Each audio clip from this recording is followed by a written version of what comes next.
I think it's time we start practicing with all of these radicals and roots we've been learning about. So on the left side here, I have 4 expressions, and the challenge is for you to simplify them as much as you can.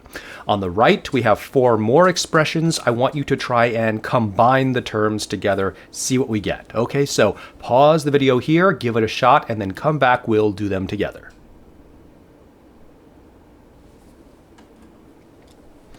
Okay, hopefully you finished those all up. Let's start with the first one. What we have here is the 5th root of x to the 7th power. Now, when I say I want you to simplify that, what are we actually doing? What's like the strategy? Essentially, what we want to do is we want to take whatever's inside the radical and, if possible, bring it out, right? Yank it out of the radical if possible. Now, in this case, we're going to be using one of the properties or rules of radicals and roots that we learned about last time. So the idea is if I have like the square root of x squared, then essentially these cancel out and I just get x. Okay, that's the basic idea. Now with square root, we have to be careful. We have to get a positive value, but that's the idea, right? So here, because I'm taking the 5th root of something, I'm trying to see if I have anything raised to the 5th power inside the radical. If I have something raised to the 5th power, I can take it out. And here I kind of have something raised to the 5th power. It's raised to the 7th. So what I'm going to say is that hidden inside of that is going to be something raised to the 5th power. I can take this x to the 7 and I can break it into 2 pieces. I can break this into x to the 5th times x squared, right? So my power rules, exponents, tell me that when I multiply powers with a shared base, I'm going to add the exponents. 5 plus 2 gives me 7. So from here, I can then use my radical root rules. I can split this into the 5th root of x to the 5th power times the 5th root of x squared. And now we see very clearly this is going to cancel out. Okay, so these are going to cancel out, and I'm just going to be left with then x multiplied by the 5th root of x squared. And this is as far as I can take it. This is as simple as it gets. That then will be my final answer. Okay, so this strategy of trying to find something raised to the power of whatever this root is, that's basically what we're trying to do with all of these simplification problems. Let's look at the next one. Okay, so in this case, I've got a square root, right? So we can imagine there's like a 2 here. This is going to be a square root. So I'm going to try and see if I have anything raised to the 2nd power. And in this case, I recognize that 64 is in fact a perfect square, right? That's going to be 8 squared. X to the 8, this is not exactly raised to a 2 power, but it sort of is, okay? We can think of this in a few different ways. So you can think of x to the 8 as x squared times x squared times x squared times x squared, right? 2, 4, 6, 8. If you do all of this, you will get x to the 8th power. So you could do it that way, and then for each of these, you would take out one x, right? So you could take those out. But there's a better way to think about this. A better way to think about x to the 8th power is to think of this as x to the 4th power squared. Right? That's a better way to think about it. And then we're just have a y squared. And so basically I have taken every single term here and I have managed to change it into something raised to the 2nd power. And so each of these things I'm now able to take out of the radical. And so what I'm going to get then is just 8x to the 4th power y, right? So all of these things inside the green circles are raised to the 2nd power, and this is a square root, so they cancel out and I can yank them out of the radical sign just like that. However, we want to be careful because this is a square root here, right? We need to make sure that we get only the principal root. We're only going to get the positive root out of this, no negative values. So we have to come over here and we have to make sure that this is actually going to be a positive value. Now, 8 is a positive number, no problem. x to the fourth power will always be a positive number. Anything raised to an even power will always be positive, even if x is a negative number, right? Because negative 1 to the fourth power, that's the same as negative 1 times negative 1 times negative 1 times negative 1. All of the negatives cancel out. We're left with a positive number. So that's okay. But y here is a problem. Y, if I put in a negative 1 for y or a negative 10 for y, well, that will give me a negative number here, which I can't get. I must get the principal root. I must get a positive value here. So to make sure this is always positive, what we're going to do is add absolute value signs over that y. And that will guarantee we always get a positive value. This will be the final answer there. Okay, let's look at the next one. Okay, for this next one, we have two square roots multiplied together. I'm going to try and combine them together, okay? I'm going to combine them into one giant square root like that. So I'll have my a squared b cubed times 36a squared b to the fifth power, okay? I've unified them all under one radical sign. Now I can combine things, right? I can combine these a's and I can combine these b's. So let's see what I get here. I'm now going to get my 36 a squared times a squared is a to the fourth. B cubed times b to the fifth is b to the eighth. And that's all going to be under a single radical sign like that. And now I can try and see how many of these things I can take out of the radical. I have to rethink each of these things as something squared, something to the power of 2, because this is a square root, right? So let's do that. So I'm going to think of 36 as 6 squared.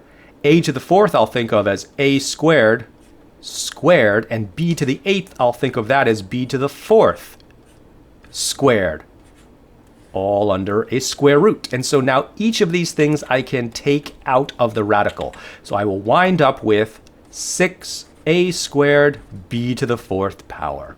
And because this is an even root, right? This is a square root. I need to make sure that this is always positive. 6 is a positive number. Good. A raised to an even power, always positive. B raised to an even power, also always positive. So this is actually going to be my final answer there. Let's look at the next one. For this next problem, we have two radical signs. They're sort of nested together. We have the cubed root of the square root of 128x to the eighth power. So the first thing I'm going to do is try and combine these two radicals together using the rule where I sort of multiply the roots here, okay? So this is going to become the sixth root of 128x to the eighth power. And now I want you to do something else. When you see a number like 128, I don't want you to see 128. For example, if I was to give you a cup of water, I don't want you to see a cup of water when I give this to you. Instead, what I want you to see is, I want you to see hydrogen and oxygen bound together, the elements in some pattern or combination. That's really what I want you to see. Think like a chemist, right?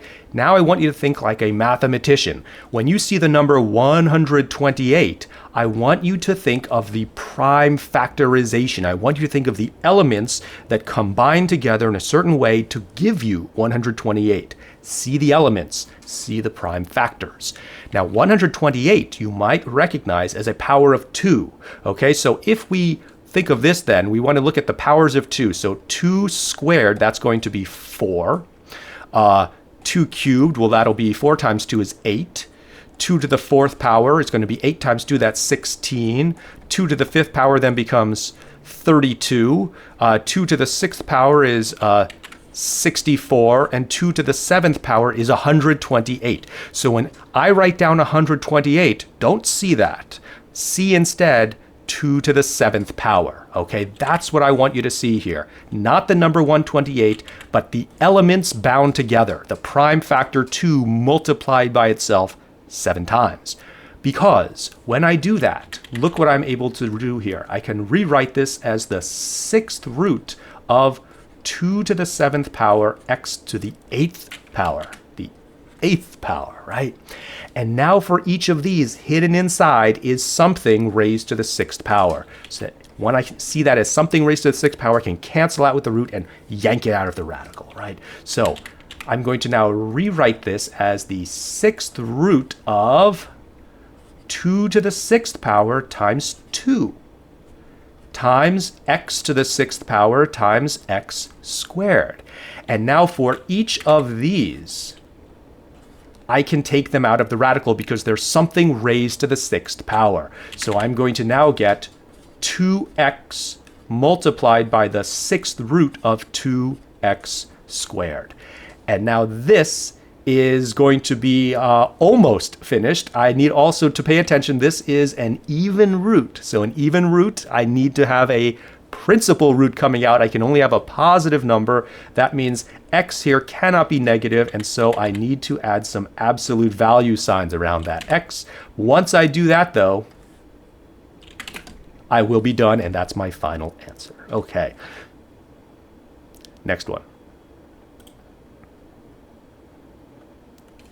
Okay, so we're done with the simplification. Now we have to combine these together. So I want to imagine these as not 8 and 50, but as the prime factorization of 8 and 50. Okay, so the prime factorization of 8, well, that's going to be 2 cubed plus the prime factorization of 50. Well, I can think of that as 2 times 25, and that's going to be the same as 2 times 5 squared. So that's my prime factorization here, right? 2 times 5 squared. So now I can think about something raised to the 2nd power here. That's going to be the square root of 2 squared times 2 plus the square root of 2 times 5 squared. And now I can take this 2 and I can take this 5 out of the radical sign. So I'm going to wind up with 2 rad 2 plus 5 rad 2.